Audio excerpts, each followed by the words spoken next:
شرور أنفسنا وسيئات أعمالنا من يهده الله فلا مضل له ومن يضلل فلا هادي له أشهد أن لا إله إلا الله وحده لا شريك له وأشهد أن محمدا عبده ورسوله الله أكبر الله أكبر الله أكبر لا إله إلا الله والله أكبر الله أكبر ولله الحمد.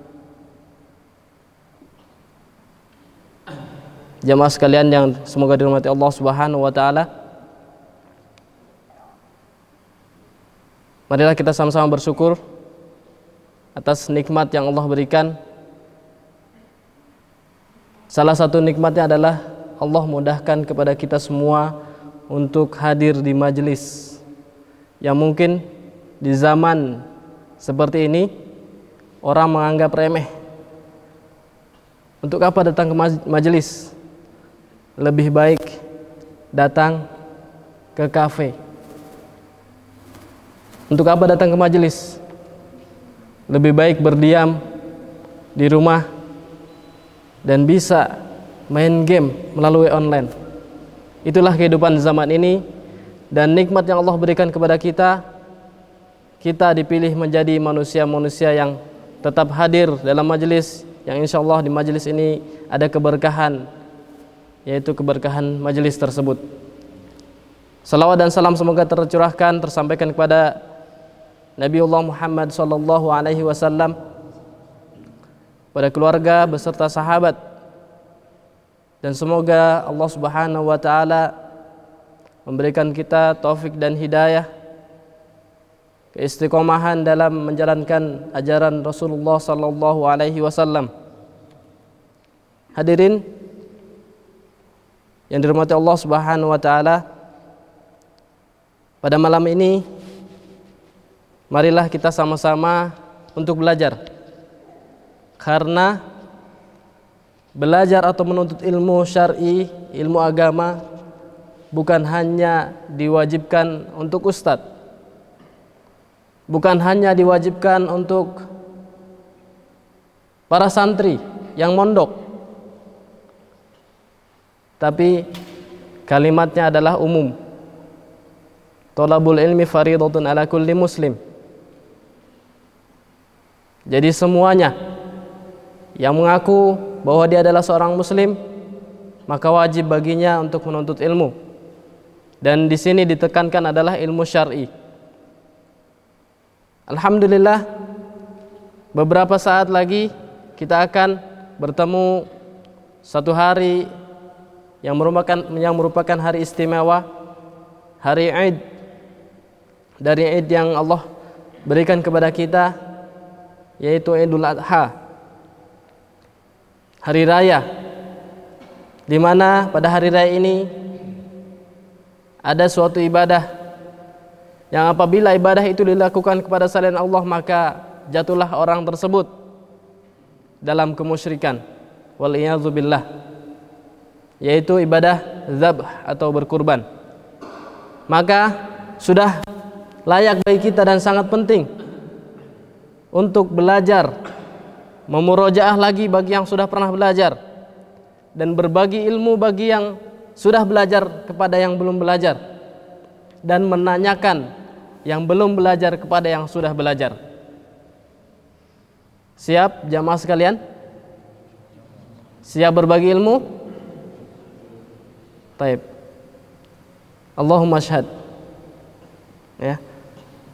Sudah mengatakan siap? Maka bagi yang tidak hadir hari ini, semoga pembelajaran fikih singkat tentang kurban malam ini bisa kita sampaikan atau jamaah sekalian sampaikan kepada keluarganya, kepada kerabatnya, dan kepada sanak saudara lainnya. Bismillah. Kita malam ini akan membahas tentang fiqhul udhiyah, yaitu fikih tentang kurban. Yang pertama kita bahas adalah pengertian kurban atau udhiyah. Ya.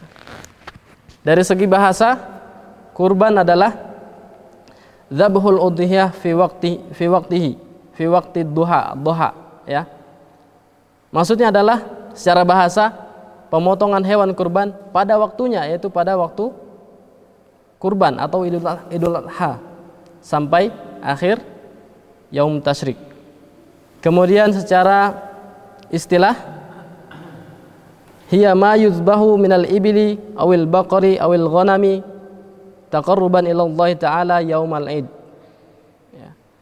Jadi di sini disebutkan dalam pengertian secara istilah, hewan yang disembah, naudzubillah, hewan yang disembelih yaitu unta, sapi, dan domba atau kambing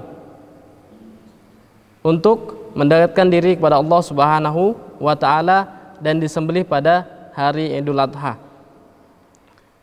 Kemudian kita harus ketahui apa hukum berkurban. Apa hukum berkurban? Untuk menghindari perselisihan atau perbedaan pendapat, maka hukum berkurban adalah sunnah muakkadah. Kenapa? Karena disebutkan dalam Al-Quran, Allah Subhanahu wa Ta'ala berfirman, "Fasholli li rabbika wanhar."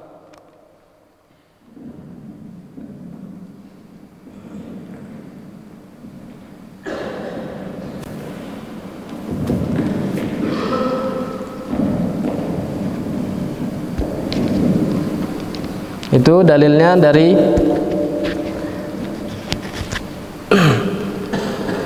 sunnah atau dalil berkurban, ya, yaitu sunnah muakkadah. Karena kenapa dibilang sunnah muakkadah? Bagi orang yang mampu berkurban namun tidak melaksanakan kurban, maka ada ancaman tersendiri. Sebagaimana Rasul sallallahu alaihi wasallam bersabda, "Man wajada sa'atan wa lam yudhahi fala yaqrabanna musallana." Kata Rasul sallallahu alaihi wasallam, barang siapa yang mendapatkan atau memiliki keluangan rezeki namun tidak berkurban atau berudhiyah, maka jangan dekati tempat sholat kami. Ya, ini ancaman bagi siapa yang memiliki kelonggaran rezeki namun tidak berkurban. Ya, hikmahnya adalah Allah Subhanahu wa Ta'ala menjadikan agama Islam ini mudah, ya. Kurbannya sapi bisa 7 orang, atau istilah kita zaman sekarang seperti dicicil, ya. Berarti agama Islam ini mudah, ya. Tinggal kitanya siap taat atau tidak dengan ajaran Islam tersebut. Kemudian syarat-syarat berkurban, yaitu yang pertama sudah jelas adalah muslim. Kemudian muslim tersebut balik dan berakal. Kemudian al-istita'ah, ya.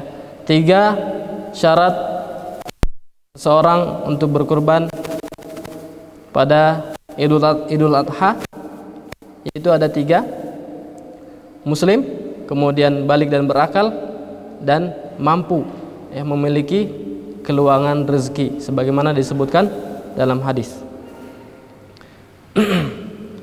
Kemudian hewan-hewan yang sah untuk disembelih pada waktu udhiyah atau hewan-hewan yang sah untuk digunakan berkurban, yaitu sebagaimana Allah Subhanahu wa Ta'ala berfirman, bahimatul an'am. Bahimatul an'am ini ada 3: al-ibil, wal baqar, wal ghanam, wa minhul ma'iz,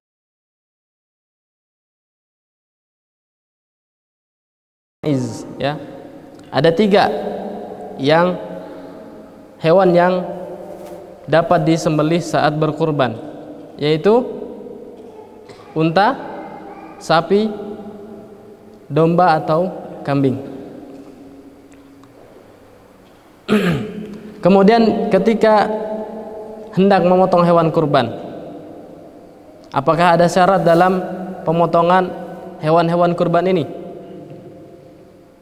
Jawabannya ada, yaitu dari segi atau dari sisi umurnya. Untuk ibil atau unta, wa yushtaratu an yakuna qad akmala 5 sinin. Untuk unta dianjurkan sudah lengkap atau sudah sampai 5 tahun, ya, unta 5 tahun. Kemudian al-baqar wa yushtaratu an yakuna qad akmala sanatain. Adapun hewan kurban sapi sudah mencapai usia 2 tahun. Kemudian al-ghanam wa yushtaratu an yakuna qad akmala sanah. Untuk domba atau kambing itu dianjurkan sudah mencapai usia 1 tahun.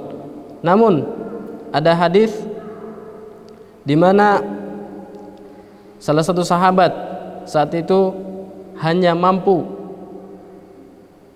memotong hewan kurbannya yang masih berusia setengah dari sana, yaitu setengah tahun. Maka Rasul sallallahu alaihi wasallam mengatakan qala dhahi bihi, ya. Para ulama di sini berpendapat jika seseorang berada di suatu tempat kemudian memiliki kelebihan rezeki dan ingin berkurban, namun saat itu tidak ada kambing atau domba yang sampai usianya 1 tahun, maka diperbolehkan menggunakan usia di bawahnya atau setengah tahun. Wallahu ta'ala alam. Hadirin yang semoga dirahmati Allah Subhanahu wa ta'ala. Kemudian yang sangat penting ketika seseorang ingin berkurban adalah mengetahui hewan tersebut layak digunakan untuk berkurban. Ada 4 macam atau 4 jenis cacat dalam hewan kurban yang tidak boleh digunakan atau la yujzi. Yang pertama, al-awra al-bayyinu awruha, yang matanya buta atau biasa orang bilang picek, ya. Mohon maaf jika bahasanya kasar atau salah, ya. Itu pasti jelas, ya. Kalau matanya sudah rusak sebelah atau semuanya, itu pasti jelas. Dan ini salah satu cacat yang tidak diperkenankan atau tidak diperbolehkan untuk disembelih saat kurban. Kemudian al-marid al-bayinu maraduha, yang sakit dan jelas saat itu kelihatan sakit. Dan ini juga sebuah cacat yang tidak boleh digunakan untuk berkurban. Kemudian al-arja al-bayinu arjuha, hewan yang pincang dan kepincangannya itu jelas, ya. Apabila pincangnya samar, ya, biasanya ada, atau dari ketiga atau keempat ini, keempat macam ini samar-samar, maka masih diperbolehkan. Dan yang keempat macam yang atau cacat yang tidak diperbolehkan dalam hewan kurban adalah al-ajfa atau al-hazilah, ya. Hewan kurban tersebut kurus dan kurusnya itu sangat jelas, ya. Berarti hewan ini sedang sakit dan ini tidak boleh atau tidak sah digunakan untuk berkurban, ya. Hadirin jamaah majelis Fiqhul Udhiyah yang semoga dimurkai Allah Subhanahu wa taala, dari keempat macam cacat tersebut sudah bisa kita ambil hikmahnya, bahwasannya melaksanakan kurban itu adalah taqarruban ilallah.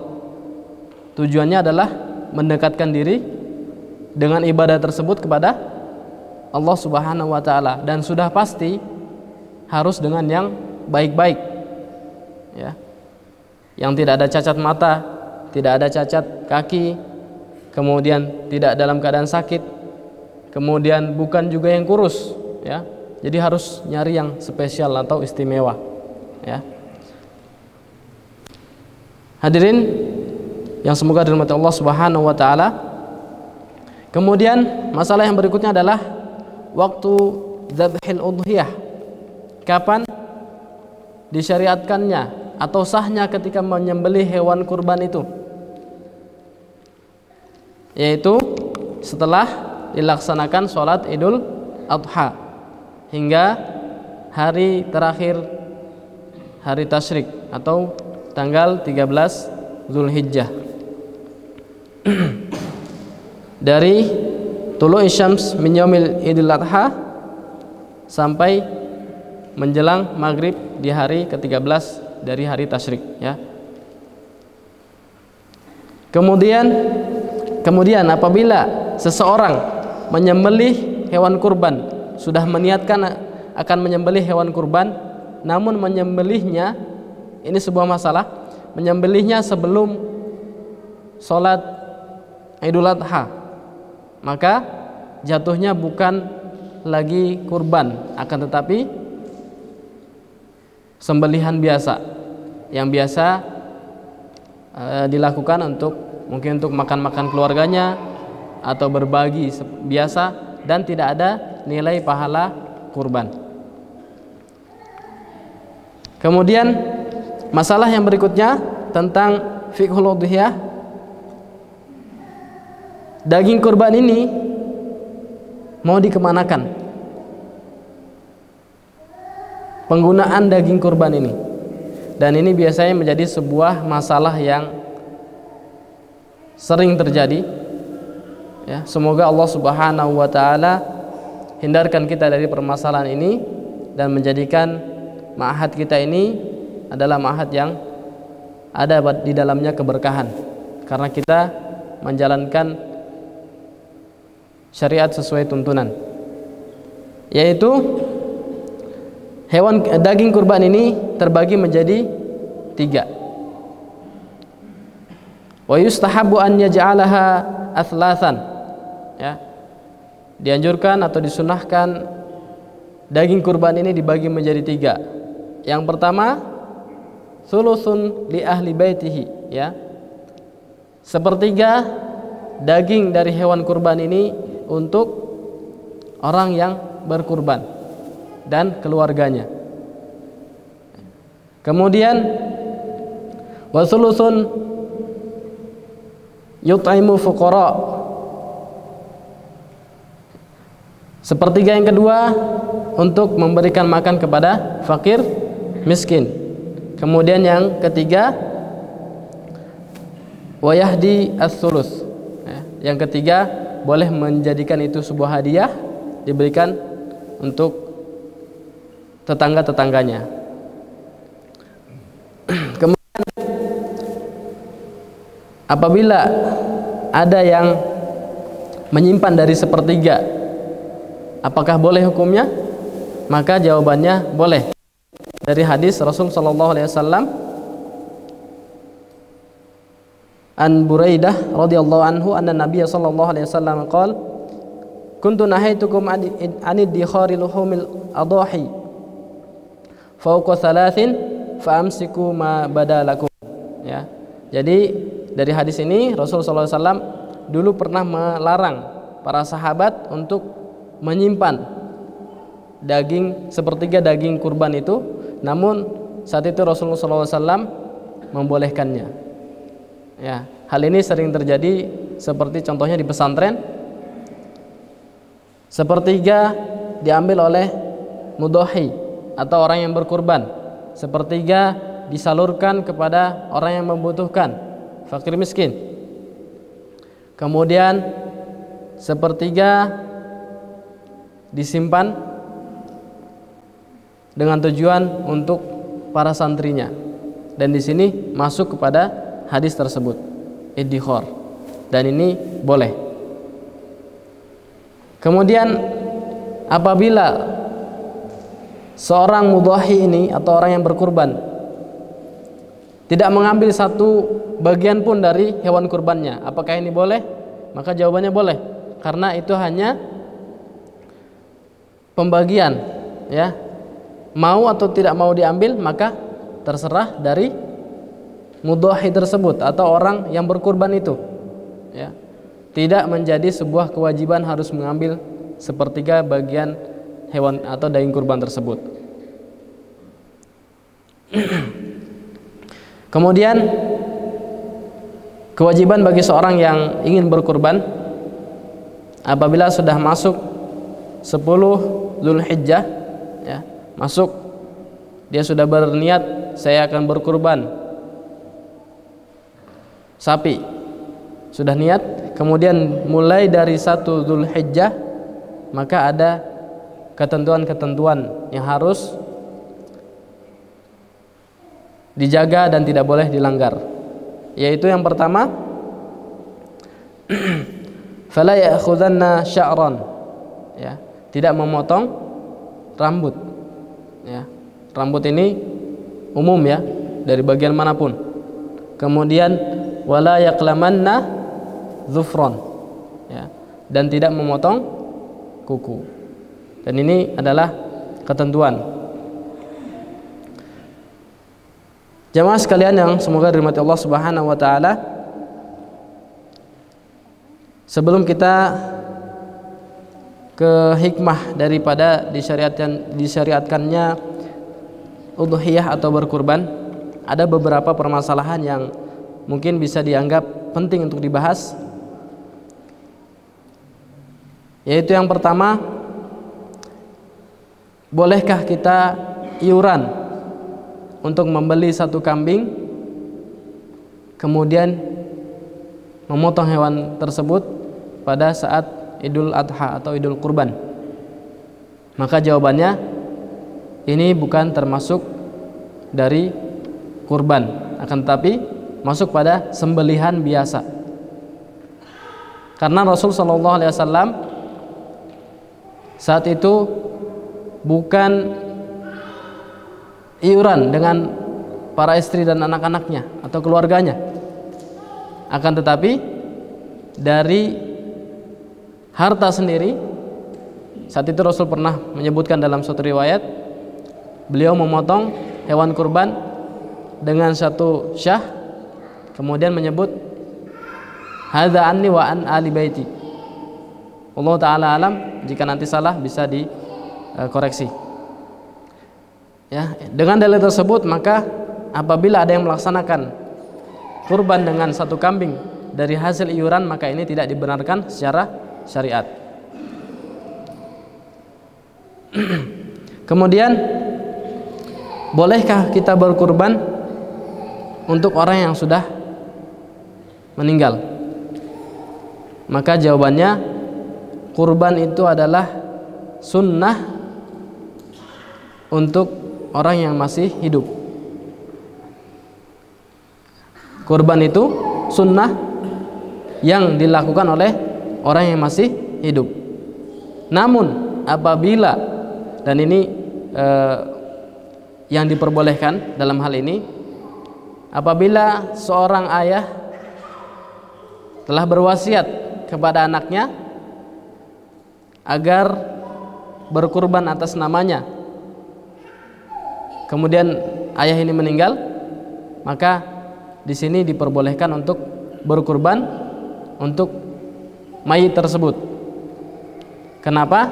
Karena di sini ada hukum menunaikan wasiat, dan ini sah dan boleh.